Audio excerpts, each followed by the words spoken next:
सिद्धिभ्य नमो नमः सत्तुहितंकराय वीराय भव्याम्बुजभास्कराय अनंतलोकाय सुरार्चिताय देवादिदेवाय नमो जिनाय देवादिदेवाय नमो जिनाय। पंच परमेष्टि भगवान की परम पूज्य आचार्य भगवंत गुरुवर विशुद्ध सागर जी मुनि महाराज की, परम पूज्य मुनि श्री सुप्रभ सागर जी महाराज की, साथ साथ तीर्थराज सम्मेत शेखर जी की जय हो। समीचीन विकल्पों का सम्यक समाधान, सम्यक ज्ञान की वह अनूठी विधा जिसके माध्यम से हम सभी प्रतिदिन अपने ही मन के अनेकानेक समीचीन विकल्पों का आगम के परिप्रेक्ष्य में सम्यक समाधान पर प्राप्त करके अपने मन को निर्विकल्प बनाने का पुरुषार्थ करते हैं, क्योंकि मन की निर्विकल्पता ही आत्मा का वास्तविक सुख है। और ऐसे आत्मकल्याण की अनूठी विधा हमें प्रदान कर रहे हैं परम पूज्य आचार्य भगवंत गुरुवर विशुद्ध सागर जी महाराज के मंगल सभा शिष्य, उन्हीं के सुयोग से परम पूज्य मुनिश्री सुप्रभ सागर जी महाराज।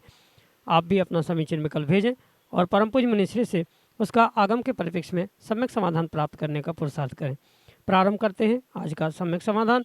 और आज के पहले विकल्प के लिए भोपाल मध्य प्रदेश से उपेंद्र कुमार जैन महाराज श्री के श्री चरणों में बारंबार नमोस्तु निवेदित करते हुए अपना समीचीन प्रश्न रख रहे हैं कि महाराज जी, मोक्ष एवं स्वर्ग किन परिणामों से जीव को प्राप्त होता है? क्या जैन धर्म का पालन करने के अलावा अन्य संप्रदाय के जीवों को भी स्वर्ग मोक्ष की प्राप्ति हो सकती है? यदि होगी तो कैसे? हमारे समीचीन विकल्प का सम्यक समाधान करने की अनुकंपा करें। नमोस्तु महाराज जी, नमोस्तु। ओम नमः सिद्धम। परम पूज्य आचार्य भगवान गुरुवर विशुद्ध सागर जी महाराज की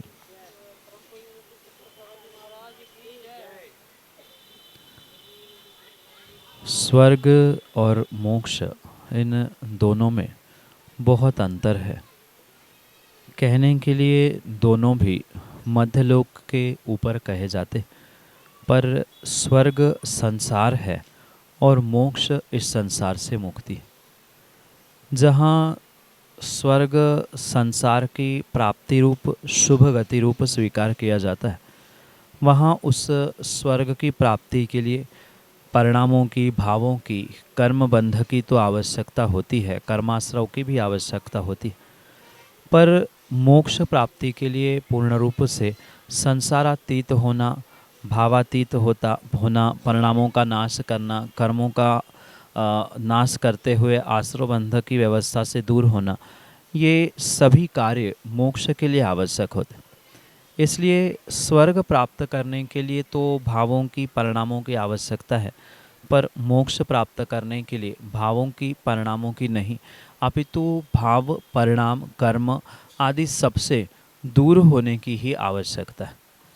जहाँ शुभ भावों से, सम्यक की प्राप्ति से, दूसरे जीवों के प्रति दया करुणा के भाव रखने से, अहिंसा परिणामों से, साथ में जो निश्चलता से व्रतों की प्राप्ति करना, शील की प्राप्ति, व्रतों की प्राप्ति से, सम्यक दर्शन की प्राप्ति से, इन सभी परिणामों से सम्यक दर्शन के साथ होने के कारण से स्वर्ग की प्राप्ति हो सकती है।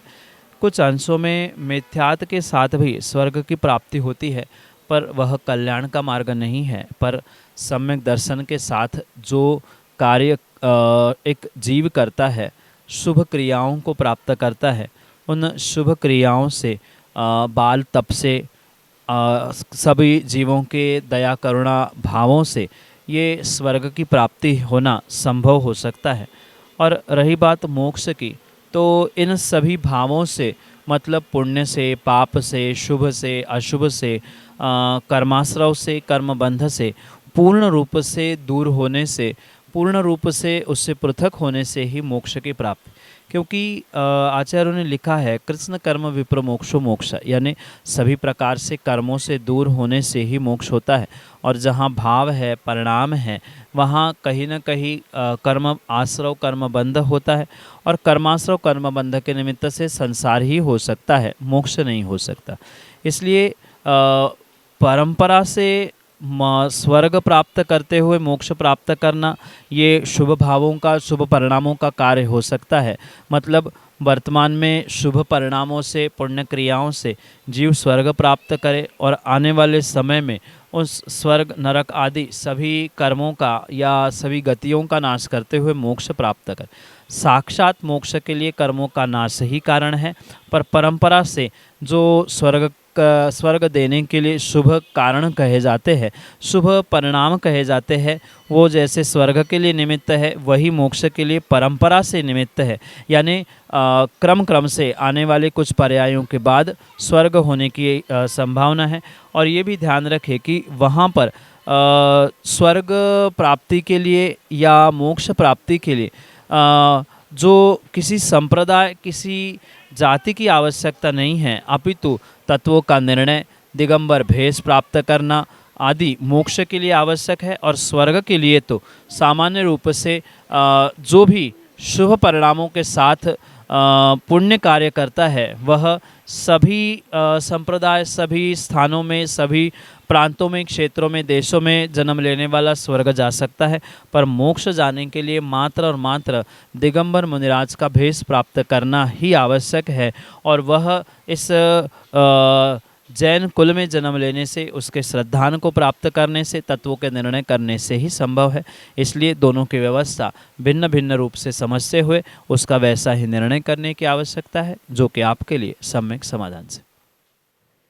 मंगलवारा भोपाल मध्य प्रदेश से निक्की जैन महाराज के चरणों में बारंबार नमस्तु करते हुए अपना समीचीन प्रश्न कराएं कि महाराज जी, शांति धारा आदि में बोली लेने पर और गुल्लक आदि में पैसे डालने पर जो दान होता है, इन दोनों में कोई अंतर है क्या? और यह दोनों क्या, या ये फिर दोनों एक ही हैं? हमारे समीचीन विकल्प का सम्यक समाधान करने की अनुकंपा करें। नमोस्तु महाराज जी, नमोस्तु।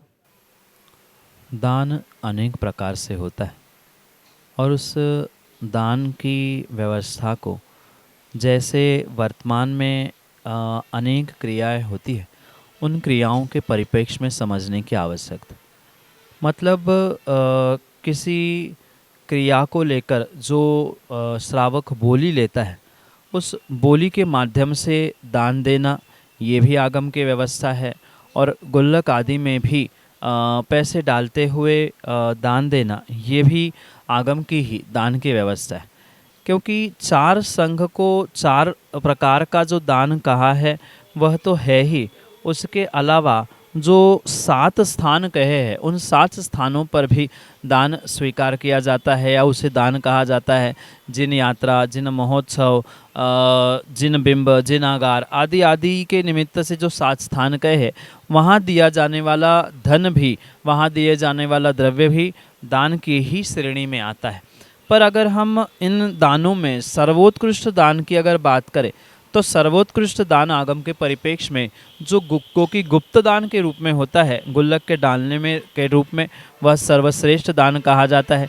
क्योंकि अन्य दानों के निमित्त से कहीं न कहीं बदले में कुछ प्राप्त करने की भावना है। जैसे कहीं बोली प्राप्त कर ली शांतिधारा आदि की, अभिषेक की, तो शांतिधारा और अभिषेक की बोली में बदले में आपने कुछ प्राप्त करने की भावना रखी है कि मैं इतने पैसे दे रहा हूँ तो मुझे अभिषेक करना मिले, मुझे शांतिधारा करने को प्राप्त हो।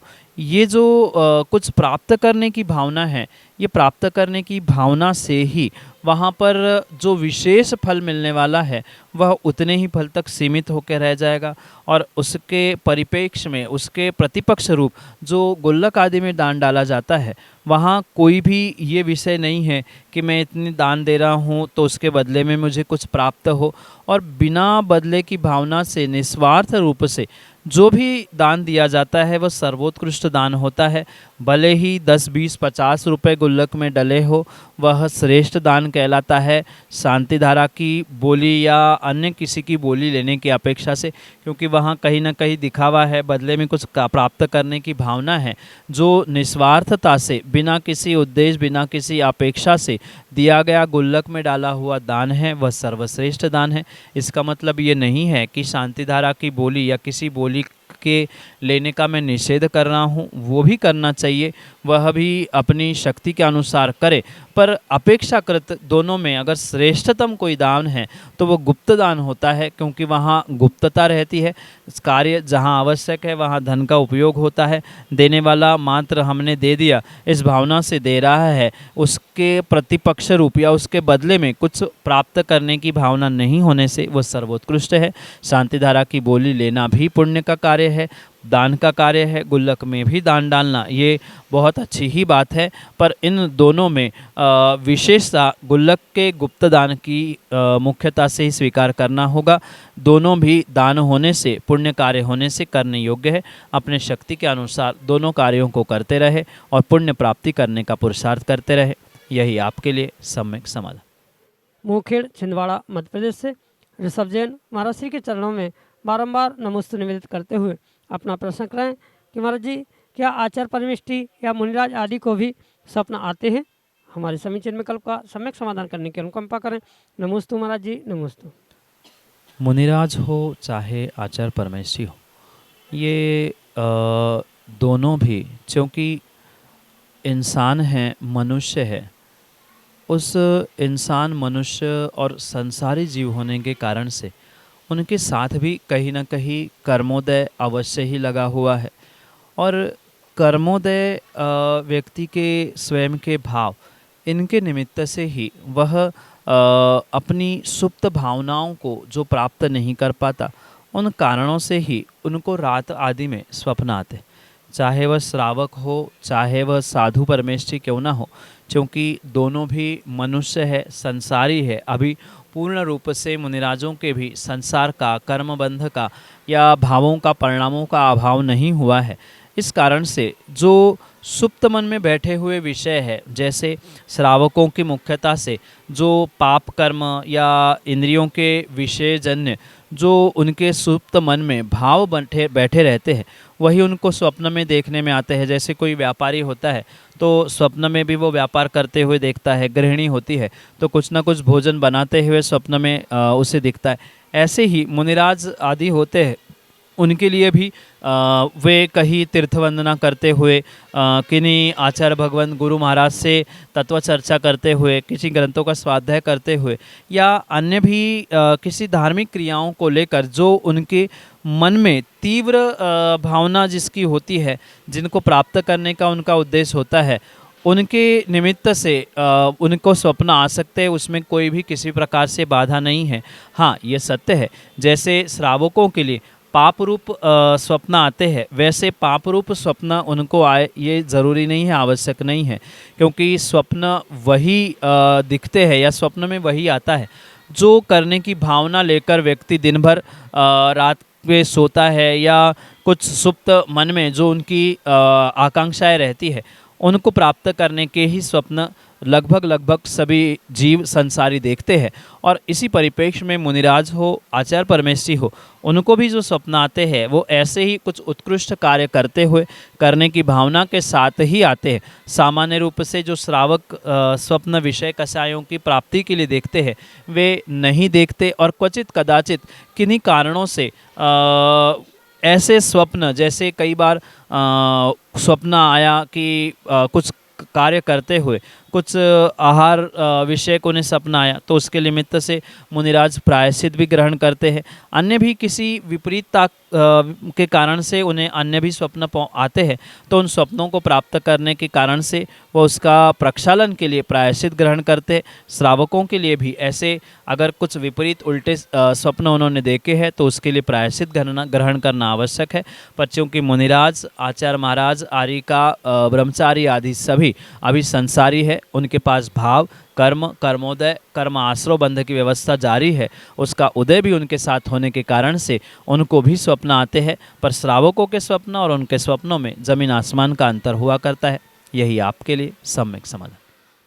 विजय कुमार जैन गया बिहार से अगले समीचीन विकल्प के लिए हमारे सामने।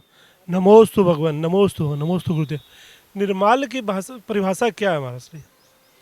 निर्माल्य कहने के लिए तो बहुत छोटा शब्द है, पर निर्माल्य की परिभाषा वर्तमान में बहुत सारे जीवों को आगम के परिप्रेक्ष्य में विवेक से समझने की आवश्यकता है, क्योंकि अक्सर बहुत सारे वस्तुओं को, बहुत सारे कार्यों को, बहुत सारे सामग्रियों को वर्तमान में निर्माल्य कहा जाता है। इसे स्पर्श नहीं करो, ये निर्माल्य है, ये ऐसा है, ये निर्माल्य है। तो वास्तविकता जो आगम की है वह शायद बहुत कम जीवों ने समझी है, और उसे आगम के परिप्रेक्ष्य में वर्तमान में समझना परम आवश्यक है। जो सच्चे देवशास्त्र गुरु के पंच परमेश्वरी के निमित्त से बुद्धिपूर्वक जो मंत्रों के साथ विसर्जित किया है, जो स्वाहा करते हुए समर्पित किया है, उसे ही आगम के परिप्रेक्ष्य में निर्माल्य कहा जाता है। और निर्माल्य का जो दोष भी कहा है उसे भी समझना होगा। जो सच्चे देवशास्त्र गुरु के लिए मंत्रों के साथ समर्पित किया है वो तो निर्माल्य हो ही गया है, पर उसके अलावा जो सामान्य रूप से कुछ भेंट स्वरूप उनके लिए दे दिया है तो वो किसी प्रकार से निर्माल्य नहीं है। या जैसे बहुत सारे लोगों का ये कहना है कि द्रव्य हमने चढ़ा दी है, पर अब उसकी व्यवस्था करने के लिए कई बार ऐसा होता है टेबल पे पहले से द्रव्य चढ़ी हुई है तो उसको किनारे करते हुए फिर द्रव्य चढ़ाई, तो वह निर्माल्य को छू लिया, आपने निर्माल्य का भोग कर लिया, आपने ऐसा कर लिया। तो ये बहुत सारे कथन सुनने में मिलते हैं, पर मात्र व्यवस्था के लिए उस निर्माल्य को अलग कर लेना ये निर्माल्य का सेवन नहीं है, अपितु उसका उपयोग स्वयं के लिए अगर किया जा रहा है तो निर्माल्य। और मात्र द्रव्य चढ़ाया हुआ भी निर्माल्य नहीं है। जैसे कि मंदिर के लिए कुछ वस्तु दान में मिली है, जैसे पंखा है, चटाई है, टेबल है, ये मंदिर का द्रव्य। इनका अगर विपरीत रूप से प्रयोग किया जा रहा है, मतलब चटाई पे बैठकर घर गृहस्थी की बातें की जा रही है, या जिस हेड के लिए, जैसे ये कमेटियों को बहुत विवेकपूर्वक समझना होगा कि दान जिस कार्य के लिए आया है उसका उसमें प्रयोग ना करते हुए किसी अन्यत्र प्रयोग कर लेना, इसमें आवश्यकता नहीं है, इस दूसरे कार्य के लिए प्रयोग में ले लेंगे, बाद में फिर उसमें जमा कर लेंगे, ये कई सा अनुपर व्यवस्था देखने में आती है। तो ये ऐसा भी जो प्रयोग है, मतलब इस हेड का दूसरे हेड में प्रयोग कर लेना, इस नाम का उस दूसरे नाम से प्रयोग करना, ये उन कमेटियों के लिए उसके दुष्प्रयोग से निर्माल्य की ही कोटि में आने वाला है। जैसे कि मैं अभी कह रहा था, मंदिर के जो सामग्री है, द्रव्य है, उनका हम घर के लिए प्रयोग कर रहे हैं। जैसे कई बार होता है कि घर में चौका लगा है तो मंदिर के टेबल, मंदिर की सामग्री घर में लाते हैं और पुनः मंदिर ही की तो है, फिर जाकर हमने रख ली, तो ठीक है हमने प्रयोग में लाई है, तो जितना प्रयोग में लाने का उसका बाहर का द्रव्य देना पड़ता था उतना हमें मंदिर में डालना आवश्यक है, अन्यथा उसका हमें फ्री में हमने उसका प्रयोग किया है तो स्वाभाविक रूप से हमें निर्माल्य का दोष लगेगा। जो मंदिर में भी बैठे हुए उनका दुरुपयोग कर रहे हैं, पंखे लाइट का प्रयोग या चटाई टेबल का प्रयोग करते हुए घर गृहस्थी की इधर उधर की बातें चर्चा की जा रही है, तो वहाँ उनका दुष्प्रयोग होने के कारण से वो भी निर्माल्य की कोटि में आएगा। इतनी सूक्ष्म परिभाषा इस निर्माल्य के विषय में लिखी है जिसको वास्तव में प्रत्येक जीव को समझने की आवश्यकता है। जो सच्चे देवशास्त्र गुरु के लिए मंत्रों के निमित्त से या उनके प्रयोग के निमित्त से समर्पित कर दिया है, जिसको पुनः प्राप्त करने के भाव नहीं है, ऐसा प्रत्येक द्रव्य क्योंकि हमने आपने समर्पित किया है इसलिए वह आपके लिए निर्माल्य है। उन वस्तुओं का दुरुपयोग करना भी निर्माल्य है। उन वस्तुओं का समय पर उपयोग नहीं करना, अनावश्यकता से उपयोग करना, अन्यथा उपयोग करना, ये सब कुछ निर्माल्य की ही कोटि में आता है। यही आपके लिए सम्यक समाधान। प्रतिष्ठाचार्य पंडित अखिलेश शास्त्री, रामगढ़, उत्तर प्रदेश से अगले समीचीन विकल्प के लिए। नमोस्तु भगवान, नमोस्तु भगवान, नमोस्तु। हे स्वामी, मन में जिज्ञासा ये है कि यदि कोई अच्छे कार्यों में लगा है, पूजन आदि में प्रवृत्त है या गुरुओं के विहार आदि में चल रहा है, और कोई ज्ञानी पुरुष आकर के घर में ये कहे कि ये क्यों जा रहा है, ऐसा क्यों कर रहा है, इसको मना करो, तो क्या उसके प्रबल कर्म का उदय है या वह आगामी भविष्य के लिए अपना कर्म बंद कर रहा है? कृपया हमारी जिज्ञासा का समाधान करें। नमोस्तु भगवान, नमोस्तु। कुछ तो लोग कहेंगे, लोगों का काम है कहना। पंडित जी, संसार में ऐसे बहुत सारे जीव होते हैं जिनको अपनी समस्या से, अपने सुख दुख से लेना नहीं है, उससे कई अधिक लेना देना उनको दूसरों के सुख दुख, दूसरे के अच्छी बुराई से। और ऐसे बहुत सारे जीवों को अक्सर इग्नोर करते हुए ही व्यक्ति को आगे बढ़ते हुए श्रेष्ठ कार्यों में संलग्न होने की आवश्यकता है। ये तो संसार का हर प्राणी जानता है कि वर्तमान में पंचम काल में कोई भी व्यक्ति फालतू नहीं है कि जिसके पास कोई कार्य नहीं है। कुछ ना कुछ घर में बैठे या अन्य कार्यों को करते हुए धन अर्जन करना, घर गृहस्थी चलाना, ये पाप के कार्य तो हर कोई इंसान, हर कोई श्रावक कर। पर सच्चे देवशास्त्र गुरु की सेवा, वैयावृत्ति, उनके विहार में सहयोग करना, विधान आदि करते हुए पुण्यार्जन करना, ये विरला ही पुण्यात्मा कर सकता है। और करने के लिए जो घर परिवार के भी जीव सहज स्वीकृति देते हैं, विश्वास मानना कहीं न कहीं उन जीवों का विशेष पुण्य का उदय है, जिन कारण से वे घर परिवार के जीव भी ऐसे कार्य करने वालों को सहज स्वीकृति देते। और माना कि किन्हीं जीवों को इन बातों को लेकर ऑब्जेक्शन होता है कि इतनी देर क्यों पूजन पाठ करते हैं, लंबे समय तक मुनिराजों के विहार या उनकी सेवा वैयावृत्ति को क्यों दिया जाता है। तो कहीं ना कहीं उन जीवों का उन पिछले कर्म के उदय से ऐसे भाव होना तो स्वाभाविक है ही, और मात्र उदय ही नहीं अपितु ऐसे भाव करते हुए दूसरों के लिए विघ्न करना, उससे अच्छा तो घर में रहना, ऐसे भाव करने वाले या ऐसी सूचना देने वाले जीव आने वाले समय के लिए भी नियम से सातिशय पाप का बंध करते। क्योंकि ऐसे बहुत सारे जीवों को हमने कई वर्षों से देखा है कि जो 3 माह 13 में जिनको किसी प्रकार से देवशास्त्र गुरु की सेवा से या उनके समर्पण से कोई मतलब नहीं है, पर कौन क्या कर रहा है, कौन क्या नहीं कर रहा है, इनके प्रपंचों में लेकर उनको मत भेजना, उनको क्या आवश्यकता है। क्योंकि हमारे भी विहार में और कई बार शिविर आदि में चतुर्मास में भी कई सारे बच्चे युवाएं आते हैं जो महीने महीने विहार कराते हैं, महीनों तक गुरु की सेवा में घर परिवार दुकान छोड़कर रहते हैं। तो उनके लिए भी परिवारजनों को सुनाने वाले बहुत सारे सैकड़ों मिलते हैं। पर मेरा तो यही कहना है, निर्णय व्यक्ति को स्वयं से करना है कि हमें अपने लिए क्या करना है। कौन क्या कहे कौन नहीं कहे वो उनका व्यक्तिगत विषय है, उनका स्वयं का पुण्य पाप, उनका कर्मोदय और कर्मबंध स्वाभाविक रूप से होगा ही होगा। प्रत्यक्ष परोक्ष रूप से ऐसे विघ्न करने से करवाने वालों के लिए अंतराय कर्म का आश्रय तो होगा ही, वो भिन्न विषय है। पर हमें क्या करना है, हमारा पुण्य, हमारा समर्पण क्या है, कैसा है, ये व्यक्तिगत हमारे स्वयं के लिए ही निर्धारित करने की आवश्यकता है।